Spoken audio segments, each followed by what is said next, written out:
Dear students, Jai Hind. Welcome in physics with Rahul Giri. मुझे उम्मीद है कि आप लोग अच्छे होंगे, स्वस्थ होंगे, मस्त होंगे। और हाँ, हम लोग पढ़ रहे हैं फिजिक्स में पढ़ रहे हैं क्लास 11 से चैप्टर थर्मोडायनेमिक्स में पढ़ रहे हैं थर्मोडायनेमिक प्रोसेस में लास्ट लेक्चर हमने आइसोथर्मल प्रोसेस पढ़ा हुआ था। आज हम लोग एडियाबैटिक प्रोसेस पढ़ने वाले हैं। तो क्या पढ़ने वाले हैं बच्चों? Adiabatic process.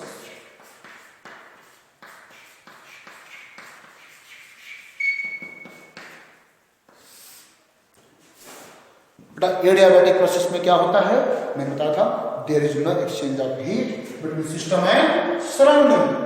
Adiabatic process is the process in which no exchange of heat occurs between system and surrounding. There is no exchange of heat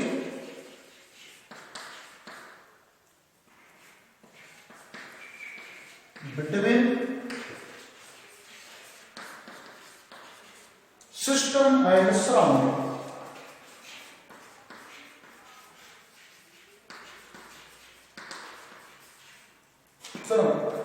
That is delta Q is equal to 0.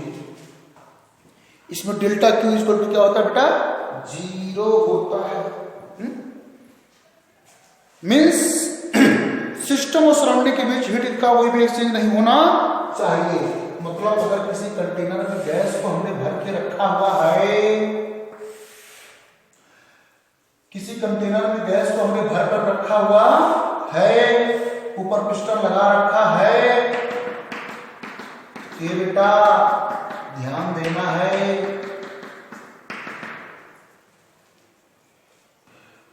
इस system से कोई भी heat energy surrounding को नहीं जानी है, surrounding से वापस को नहीं आनी है। यानी इसकी वॉल्स को मजबूत कर दो का मतलब है परफेक्टली नॉन कंडक्टिंग बना दो। Walls of container should B non conducting. उसके बाद बेटा एक बात और ध्यान देना है, प्रोसेस को इतना तेज करो, इतना फास्ट करो कि एक स्टेट से दूसरे स्टेट तक जाने में, प्रेशर और वॉल्यूम की एक वैल्यू से दूसरी वैल्यू तक आने में इतना कम टाइम लगे कि यहां पर हीट का एक्सचेंज होने का कोई टाइम भी ना मिले, है ना। मतलब process should be fast and walls of container should be adiabatic, non conducting. तो इसके लिए नेसेसरी कंडीशंस कौन कौन सी हैं बेटा?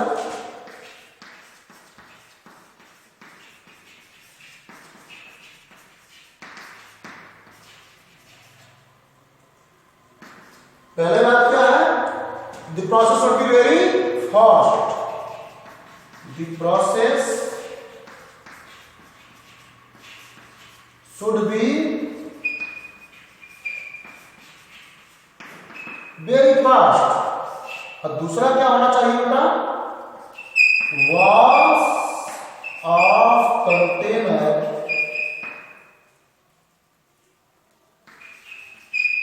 शुड बी या मस्ट बी नॉन कंडक्टिंग।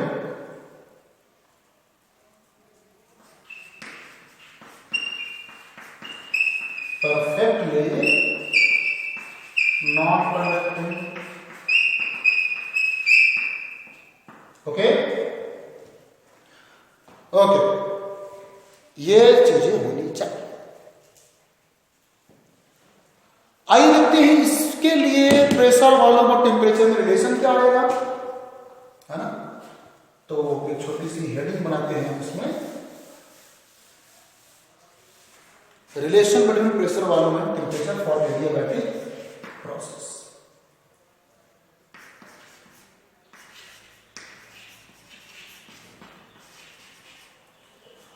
या ऐसे लिखे, adiabatic relation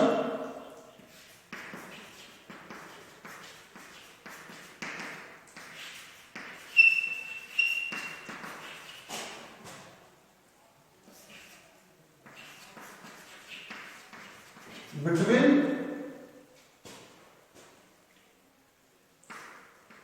pressure, volume and temperature. आइए देखते हैं प्यारे बच्चों कैसे होने वाला है।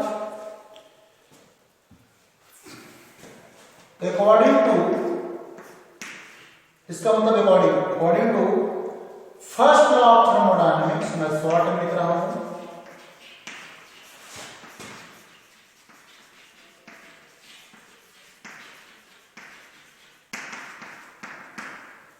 क्या होता है बेटा, delta Q equal to delta U plus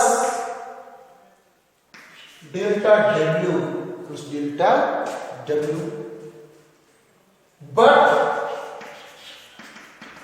in adiabatic process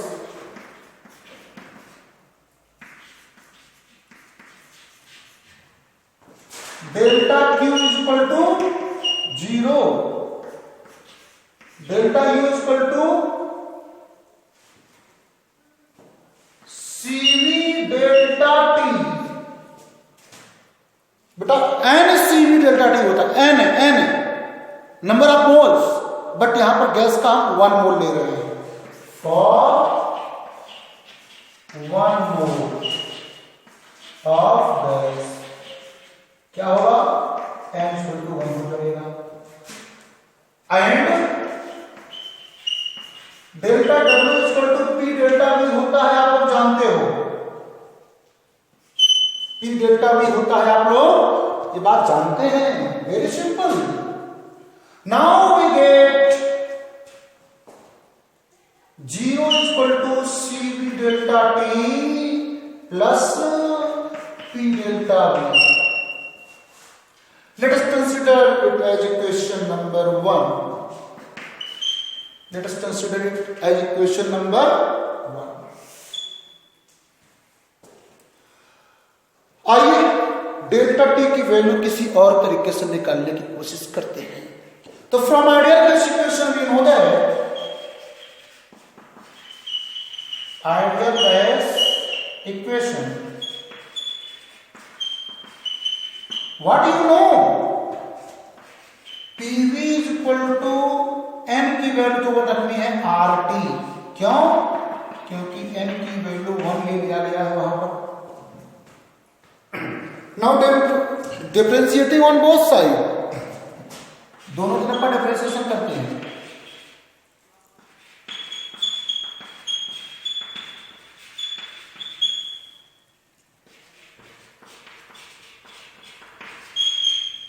क्या लगाएंगे, डेल्टा डी लगा सकते हैं, पर ऊपर हर जगह डेल्टा यूज करते आ रहे थे, यहां पे डेल्टा यूज करने कोई दिक्कत नहीं। डेल्टा मतलब होगा differentiation of PV equal to differentiation of RT. प्यारे बच्चों आपको समझ में आ रहा है ना, कोई दिक्कत हो तो आप जरूर बताइएगा। अब क्या होगा, प्रोडक्ट ऑफ टू फंक्शन का differentiation, first into differentiation of second plus second into differentiation of first. लिखते हैं P differentiation of B plus B differentiation of P, first into second का differentiation plus second into first का differentiation is equal to R constant, मतलब यहां वो नहीं लगेगा बेटा, क्यों कि R कांस्टेंट है, R इज नॉट वेरिएबल, तो take R outside of differentiation, बचा क्या R डेल्टा T।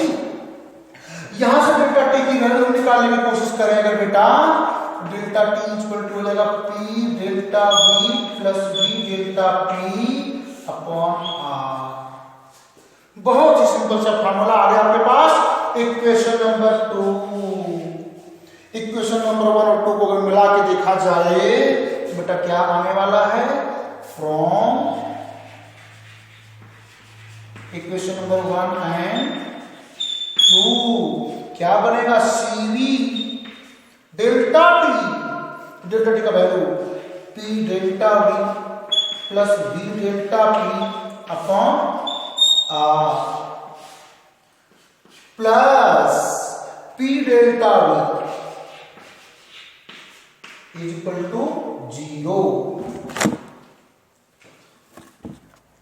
हाँ तो प्यारे बच्चों R से दोनों साइड में मल्टीप्लाई कर दीजिए ताकि R गायब हो जाए, CV को अंदर मल्टीप्लाई कर दें तो डायरेक्ट क्या आने वाला है, CV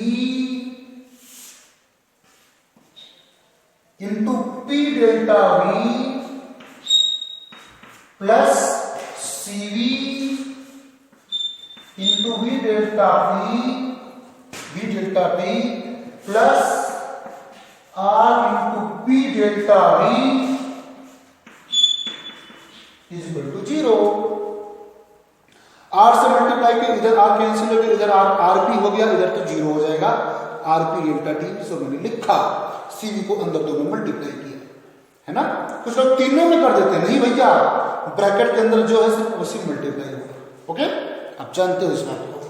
आइए देखते हैं P डेल्टा भी दोनों में कॉमन है, कॉमन करते हैं।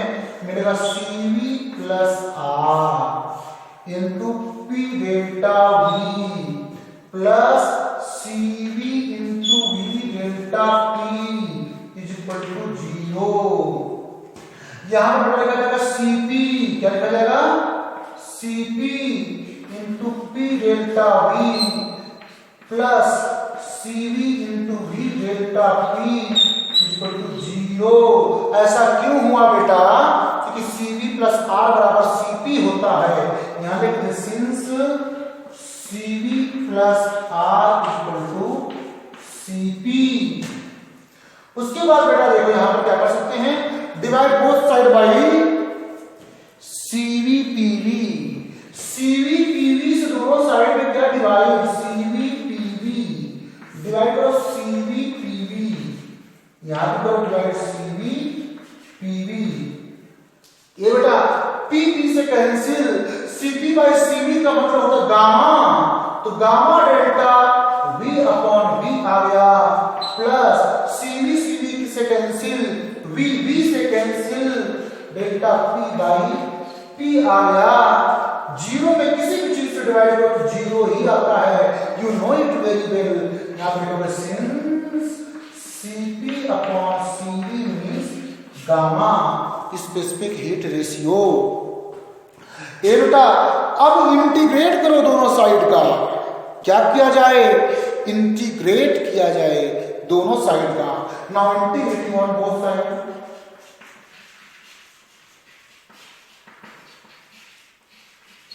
ऑन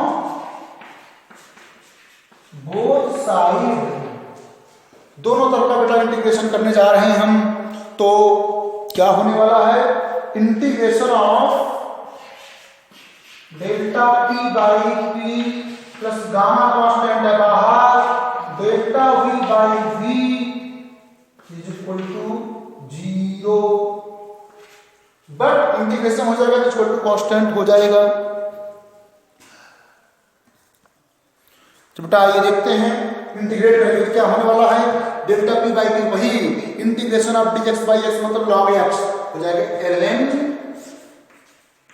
P प्लस गामा जो कि कांस्टेंट है ln V is equal to constant के क्या है, कांस्टेंट है, इसको हम इंटीग्रेशन कांस्टेंट बोल सकते हैं।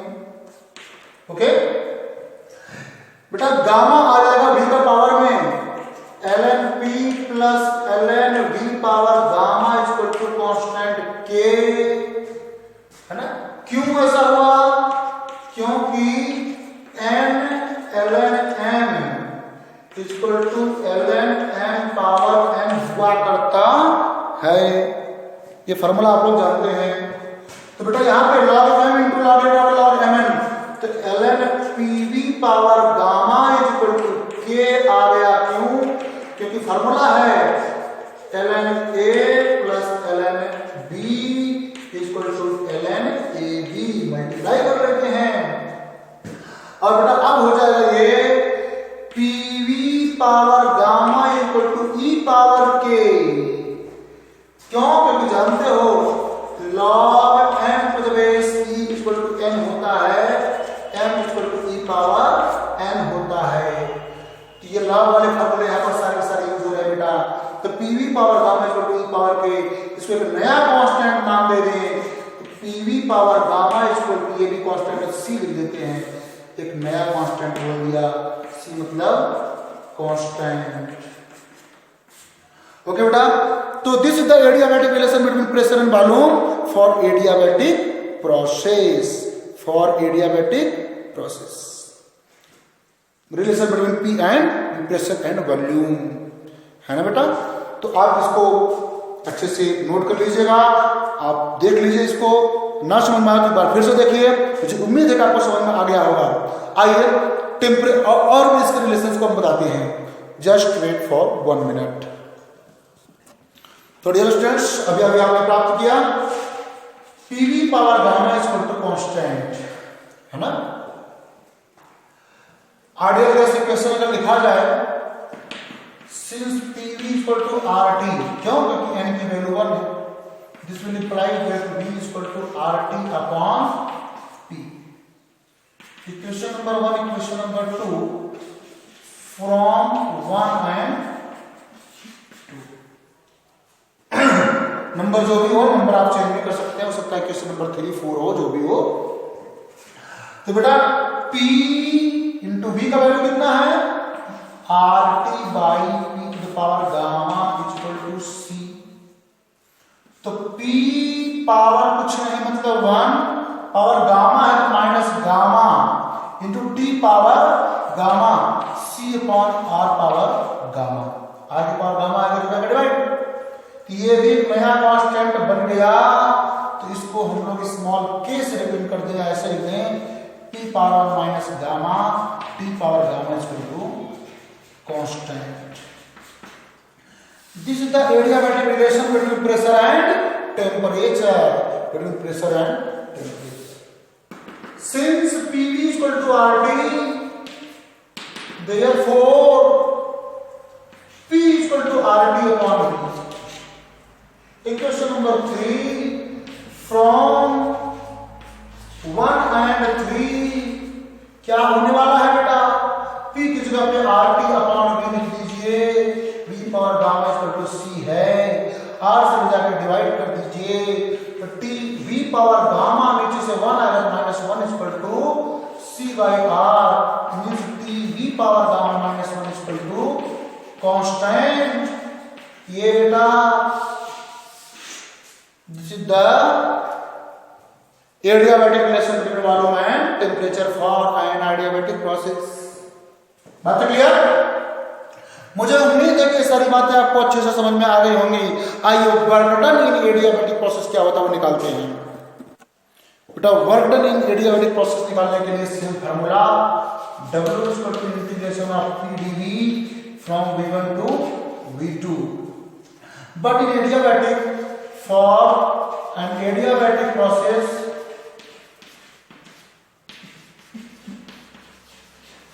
क्या होता है, PV power gamma equal to constant होता है। तो बेटा P का वैल्यू लिखेंगे तो constant upon V power gamma लिखेंगे। Equation number 1, equation number 2 from equation number 1 and 2, equation number 1 and 2 क्या हो जाने वाला है बेटा, हो जाएगा W equal to integration of K upon V power gamma into dV from V1 to V2 is equal to, रखते कांस्टेंट कर लिया बाहर, कांस्टेंट कर लिया बाहर, तो V power minus gamma into dV from V1 to V2। बेटा यहां पर इंटीग्रेशन का फार्मूला लगा दिया तो आ गया K into V power minus gamma plus 1 upon minus gamma plus 1 limit from V1 to V2। ऐसा क्यों कर दिया बेटा, क्योंकि फार्मूला होता है since integration of x power n dx is equal to होता है x power n plus 1 upon n plus 1। इसी फार्मूले के तहत हमने minus gamma plus 1 upon minus gamma plus 1 हमने कर दिया। आगे बेटा upper limit minus lower limit करते हैं, पहले माइनस 1 माइनस गामा कांस्टेंट बाहर कर लेते हैं, तो W इक्वल टू हमारे पास आने वाला है K upon 1 minus gamma, upper limit V2 power 1 minus gamma minus lower limit V1 power 1 minus gamma. बहुत ही सिंपल है, V2 power 1 minus gamma, minus gamma plus 1 का मतलब 1 माइनस गामा, एक ही बात है। सो लिखो K को अंदर मल्टीप्लाई करके इसका नया रूप देखने को मिलेगा K into V2 power 1 minus gamma minus K into V1 power minus gamma. यहां पर हमको छोटी सी कलाकारी करने की जरूरत है। क्या स्टेज 1 स्टेज 2 के लिए प्रेशर वालों रिलेशन लिखें तो कह सकते हैं since P1 V1 power gamma equal to P2 V2 power gamma equal to K हुआ करता है। ये भैया PV power gamma equal to constant, मतलब स्टेट 1 के लिए इसकी जो वैल्यू होगी स्टेट 2 P2 V2 के लिए भी इसकी वैल्यू वही होगी। तो P1 V1 power gamma equal to P2 V2 power gamma equal to K। तो प्यारे बच्चों हमने क्या किया, K की जगह पे P2 V2 power gamma, K की जगह पे P1 V1 पावर गामा लिखा। इस K की जगह P2 V2 power gamma into V2 power minus gamma minus K की जगह पे P1 V1 power gamma into V1 power minus gamma. Base same है, पावर्स ऐड हो जाएंगी, माइनस गामा प्लस गामा 0 हो जाएगा, बच्चे को 1 P2 V2 minus P1 V1। But PV equal to nRT हुआ करता है, इसलिए P2 V2 के लिए nRT2, P1 V1 के लिए nRT1 लिखा, nR कॉमन कर लिया, nR upon 1 minus gamma T2 minus 2 बना गया। This is the formula for work done in an adiabatic process. तो बेटा एडियाबैटिक प्रोसेस में वर्क डन के लिए फार्मूला क्या होगा, उसके लिए एडियाबैटिक रिलेशन क्या होगा, सब चीजें मैंने बता दिया। मुझे उम्मीद है यहाँ तक बातें आपको समझ में आई होंगी। बाकी चीजें बेटा नेक्स्ट लेक्चर में आइसोटोनिक प्रोसेस, आइसोबैरिक प्रोसेस और तमाम चीजें जो है वो नेक्स्ट लेक्चर में। Thank you dear students, Jai Hind. Video को लाइक करना, सब्सक्राइब करना मत भूलिएगा, शेयर भी करिएगा और अगर बातें समझ आई तो कमेंट में जरूर बताइएगा आपको कैसा लगा। Thank you dear students, Jai Hind.